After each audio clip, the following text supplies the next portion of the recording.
Tadi sampai di jamak hujan ya, jamak mator. Nah, jadi ada 6 tadi ya, ada 6 syaratnya.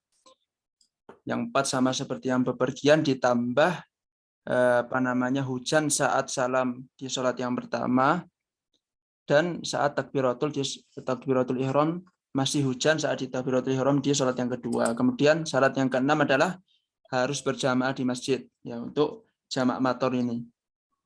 Kemudian nah itu tadi sebab-sebab jamak. Sebab jamak ada 6. Kemudian nah di sini apa syarat umum dalam bepergian? Nah, baik jamak takdim maupun jamak takhir. Ini syarat umumnya adalah ketika bepergian itu sudah mencapai jarak 82 km. Ini memang ikhtilaf daripada para ulama ya. Ada yang mengatakan 80 km, ada yang mengatakan 81 km, ada juga yang mengatakan 83 km, ada juga yang mengatakan 84 km.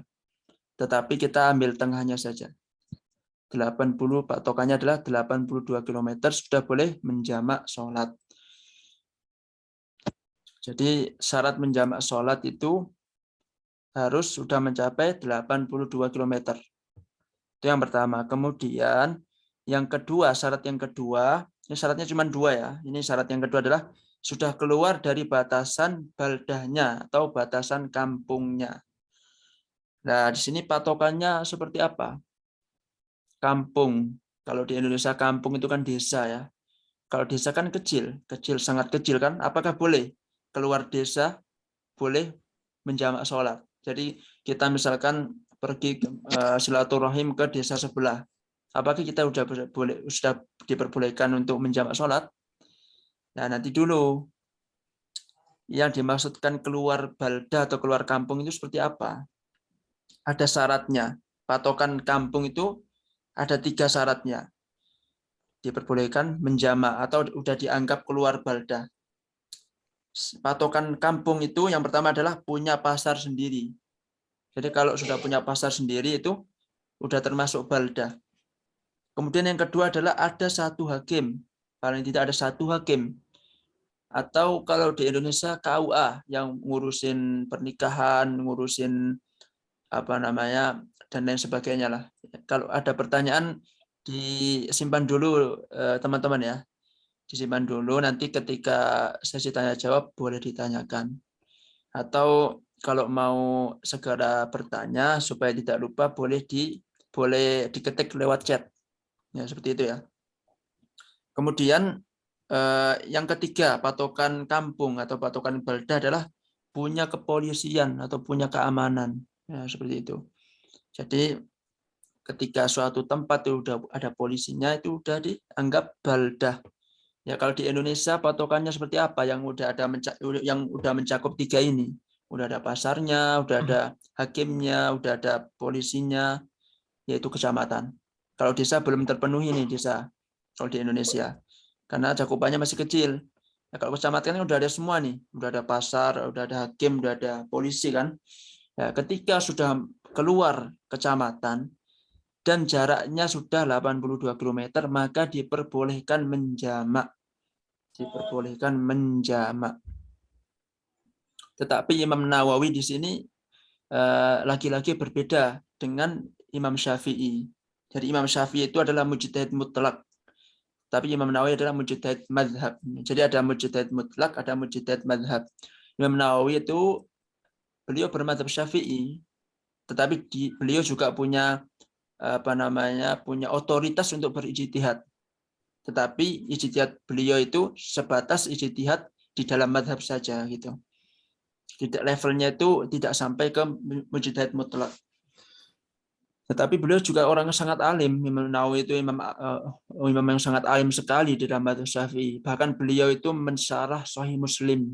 Sahih Muslim yang paling terkenal apa? Syarah Imam Nawawi kan?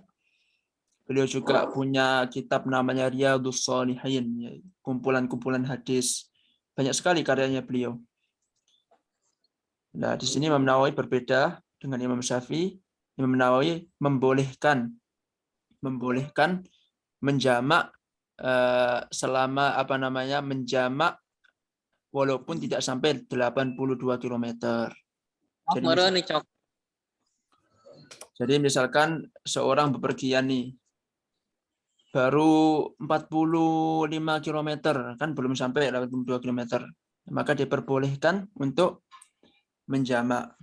Ya, syaratnya itu tadi udah keluar kecamatan, walaupun belum sampai 82 km. Diperbolehkan untuk menjamak menurut Imam Nawawi. Ya, itu syaratnya ya. Kemudian kita masuk ke pembahasan jamak takdim. Kita baca kitabnya, yaitu kitab Safinatun Najah karya Syekh Salim bin Sumair rahimahullahu taala wa nafa'ana Allah bi ulumi fid dharain. Semoga Allah memberkati beliau, merahmati beliau dan semoga Allah SWT memasukkan beliau ke dalam surganya. Faslun syurutu jam'i taqdimi arba'atun. Fasl, syarat daripada jamak takdim itu ada 4. Yang pertama adalah al-bada'atu bil ula, yaitu mendahulukan sholat yang pertama. Jadi harus mendahulukan sholat yang pertama. Kemudian yang kedua, waniyatul jam'i fiha, dan niat jamak di dalamnya. Ya, tadi kita udah bahas niat jamak itu antara takbiratul ihram sampai salam di sholat yang pertama. Kemudian wal mualatu bainahuma, harus mualah, yaitu harus bersegera di antara keduanya, nggak boleh ada jeda. Kalaupun ada jeda, nggak boleh lebih daripada jeda waktu orang yang sholat 2 rakaat ringan. Lihat urufnya, adat istiadatnya orang sholat 2 rakaat itu berapa menit. Contohnya 1 menit atau 2 menit. Jadi nggak boleh, berarti jedanya menjamak sholat antara satu sholat dengan sholat yang lainnya nggak boleh melebihi 1 menit misalkan. Wadawamul udhri, jadi uzurnya itu masih ada, masih berlaku. Kalau jamak mator ya masih ada hujan. Kalau safar masih safar, masih dalam keadaan perjalanan. Kalau sakit ya masih sakit. Adapun kalau udah sembuh misalkan ya harus nggak boleh menjamak. Misalkan niat jamak zuhur dan asar dalam keadaan sakit. Tiba-tiba di rakaat ketiga sholat zuhur, tiba-tiba Allah sudah memberikan kesembuhan, maka tidak diperbolehkan lagi menjamak. Kemudian faslun syurutu jam'i ta'khiri ithnani. Jadi syarat jamak takhir itu ada 2. Niyatut ta'khiri wa qad baqiya min waqtil ula ma yas'uha. Yang pertama adalah niat menjamak takhir ketika masih ada waktu sisa di waktu yang pertama. Jadi ini harus diniatin dulu jamak takhir. Misalkan kita mau menjamak takhir antara sholat maghrib dan sholat isya, maka antara maghrib dan isya itu harus kita niatkan untuk menjamak takhir. Nah, nanti ketika menjamak takhir di sholat yang isya diperbolehkan dan nggak berdosa. Beda halnya ketika nggak ada niatan sama sekali, tiba-tiba jamak takhir, maka berdosa. Maka harus ada niatan dari sholat yang pertama itu. Atau misalkan sholat duhur mau dijamak sholat asar, maka harus diniatin dulu. Nanti saya niat jamak sholat duhur dan asar di waktu asar, di jam 5 misalkan, atau jam 4. Harus ada niatan gitu. Harus diniatin di waktu duhurnya. Kemudian wadawamu al-udhri ila tamamits tsaniyah. Dan uzurnya itu masih ada di waktu yang kedua, yaitu waktu yang kedua itu isya ataupun asar.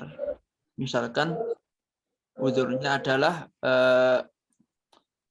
perjalanan atau safar. Safar kan, jamak takhir. Ketika masih dalam perjalanan diperbolehkan untuk menjamak takhir. Masih perjalanan. Wadawamul udhri ila tamamits tsaniyah. Nah, untuk jamak takhir ini hanya berlaku di sholat safar saja. Di sholat safar nggak boleh jamak mator itu ditakhirkan, nggak boleh. Jamak mator itu hanya berlaku di jamak takdim saja. Kemudian syurutul qasri. Nah, ini kita masuk ke pembahasan qasar. Jadi apa pengertian qasar? Yaitu menjadikan sholat yang 4 rakaat menjadi 2 rakaat. Itu pengertian qasar. Syurutul qasri sab'atun. syarat mengqashar sholat itu ada 7. Yang pertama ayyakuna safaruhu marhalataini. Hendaklah safarnya itu marhalataini, 2 marhalah. Apa itu marhalah? Satu marhalahnya itu 41 km. Satu marhalahnya. Kalau 2 marhalah itu berarti tinggal ditambah 41 ditambah dikali 2 berapa? 82 km. Berarti marhalatain berarti 82 km. Harus mencapai 8 km baru diperbolehkan untuk mengqashar. Di sini ada perbedaan mazhab. Saya baca. Sebentar ya, saya bacakan. Untuk marhalatani diperbolehkan untuk menjamak dan mengqashar. Ya. Marhalatani itu adalah 80 km, diperbolehkan menjamak plus mengqashar. Ya. Hanya sekedar diperbolehkan saja. Artinya disunnahkan, sekedar diperbolehkan, mohon maaf, sekedar diperbolehkan untuk menjamak dan mengqashar. Kalau sudah mencapai 82 km. Artinya mubah.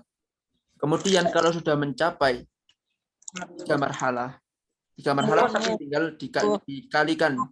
Satu marhalahnya kan 41. 41 dikali 3. Berarti 123 km. Ketika sudah mencapai 123 km, safarnya itu yustahabbul jam'u wal qasru. Ya, di dalam mazhab Syafi'i disunnahkan menjamak dan mengqashar sholat. Tapi syarat itu harus sudah mencapai 123 km. Nah, menurut mazhab Hanafi malah diwajibkan untuk mengqashar. Contohnya jarak seseorang bermukim di Jakarta, Surabaya. Ketika sampai di Surabaya, menurut mazhab Hanafi wajib dia mengqashar. Kalau nggak mengqashar sholat malah berdosa. Tetapi kita pakai mazhab Syafi'i saja, disunnahkan. Ya kalau nggak mau mengqashar dan menjamak ya terserah, tapi nggak mendapat fadilah rukhsah tersebut gitu. Jadi kalau udah mencapai 123 km disunnahkan untuk mengqashar dan menjamak sholat. Mengqashar sekaligus menjamak sholat. Kemudian syarat yang kedua wa ayyakuna mubahan. Jadi perjalanannya itu tujuannya harus baik gitu. Ayyakuna mubahan, harus sesuatu yang diperbolehkan di dalam syariat. Artinya contohnya silakan Ustazah Fatimah Zahra. Jazakumullah khairan ya, udah di moderatori. Ini kita lanjutkan wa ayyakuna mubahan, harus safarnya itu harus sesuatu yang diperbolehkan. Jadi safar itu bisa jadi wajib, bisa jadi sunnah, bisa jadi mubah, bisa jadi makruh. Kapan safar itu menjadi wajib? Safar ketika melunasi hutang. Jadi kalau ada orang punya hutang itu, maka dia wajib safar untuk melunasi hutang, karena hutang itu kan masalah yang sangat-sangat penting sekali ya. Bahkan Rasulullah SAW itu pernah tidak mau menyolatkan orang yang punya hutang.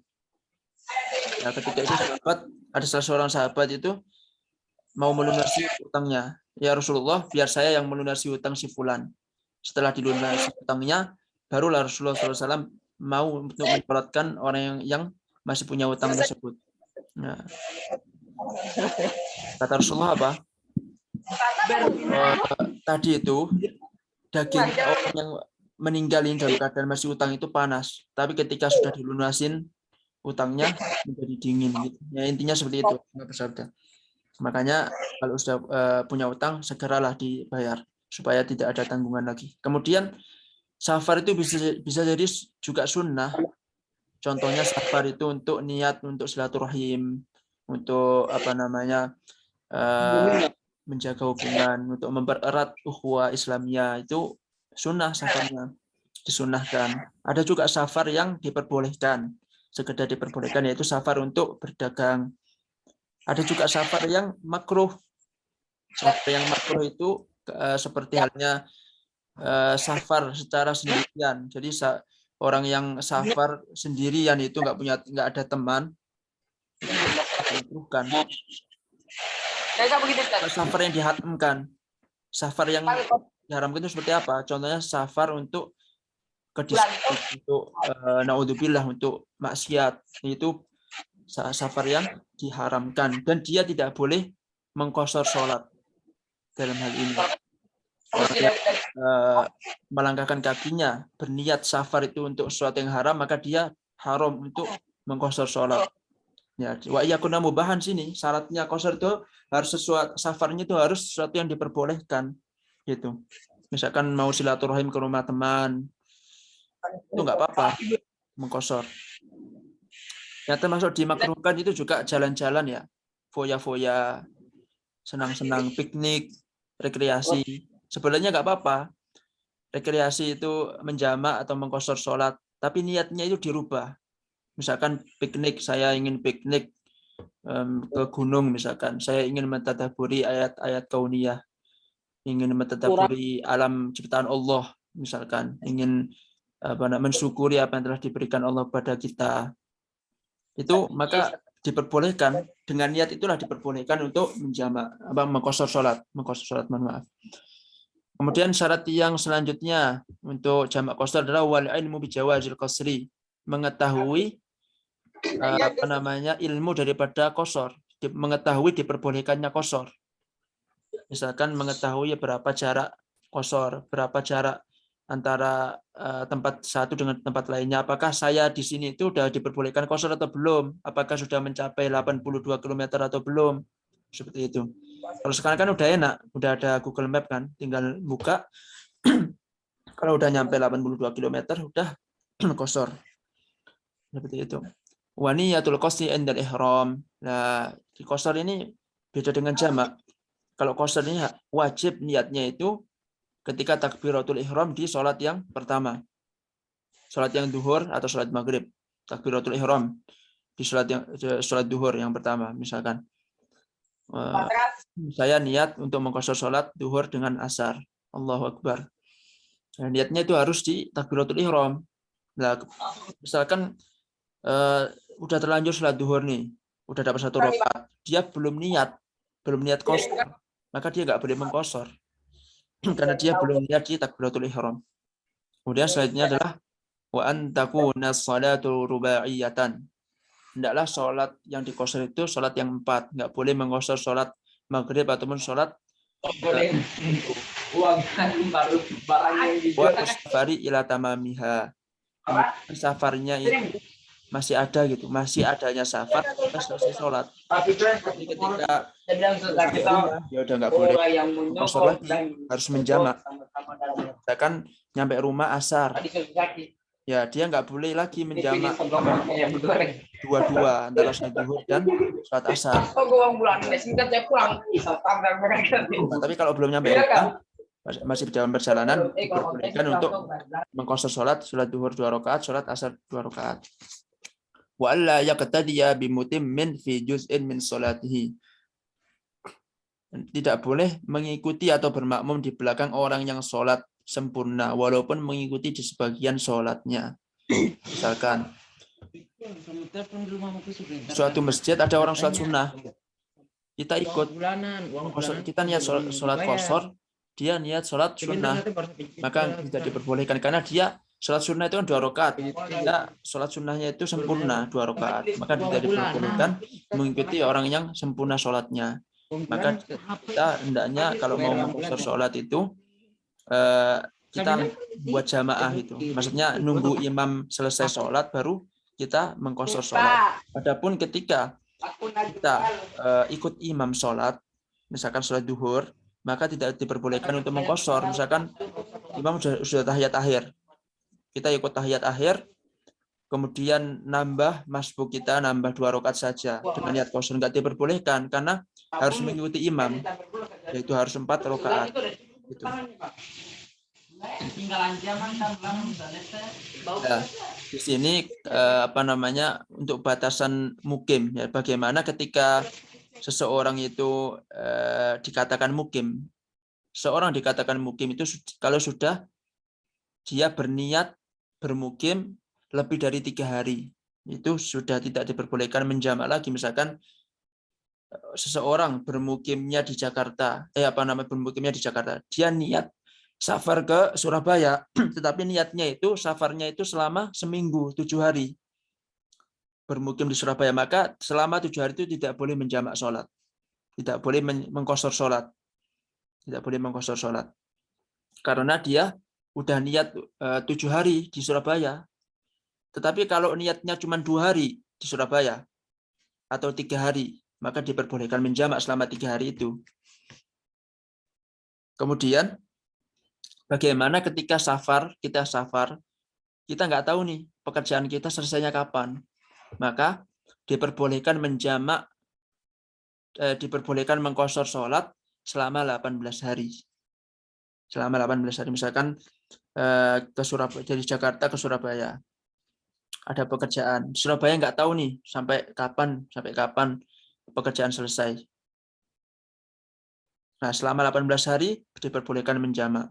Setelah 18 hari tidak diperbolehkan. Nah, seperti itu ya.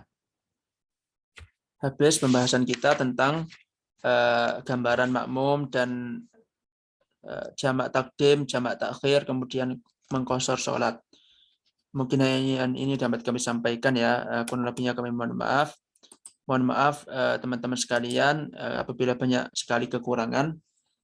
Insya Allah kita lanjutkan pekan depan lagi di hari Senin. Kita hari Selasa, sekarang kan hari Selasa karena kemarin Senin saya masih ada ujian, jadi diganti hari Selasa. Insya Allah minggu pekan depan kita kajiannya hari Senin di jam yang sama, yaitu jam 1 waktu Indonesia Barat. Insya Allah. Kita tutup dengan bacaan hamdalah wa kifaratul masjid. Alhamdulillahirabbil alamin. Subhanakallahumma wa bihamdika asyhadu an la ilaha illa anta astaghfiruka wa atubu ilaik. Wassalamualaikum warahmatullahi wabarakatuh. Teman-teman yang tanya atau mau diskusi silahkan ya. Silahkan membuka mic-nya atau membuka kameranya, silahkan.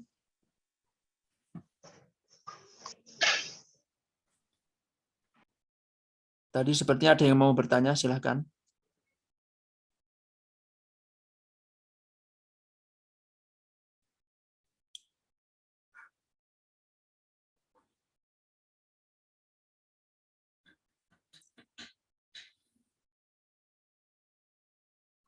Kalau tidak ada kita tutup. Ya tadi sudah kita tutup ya. Ya insya Allah kita lanjutkan di pekan selanjutnya.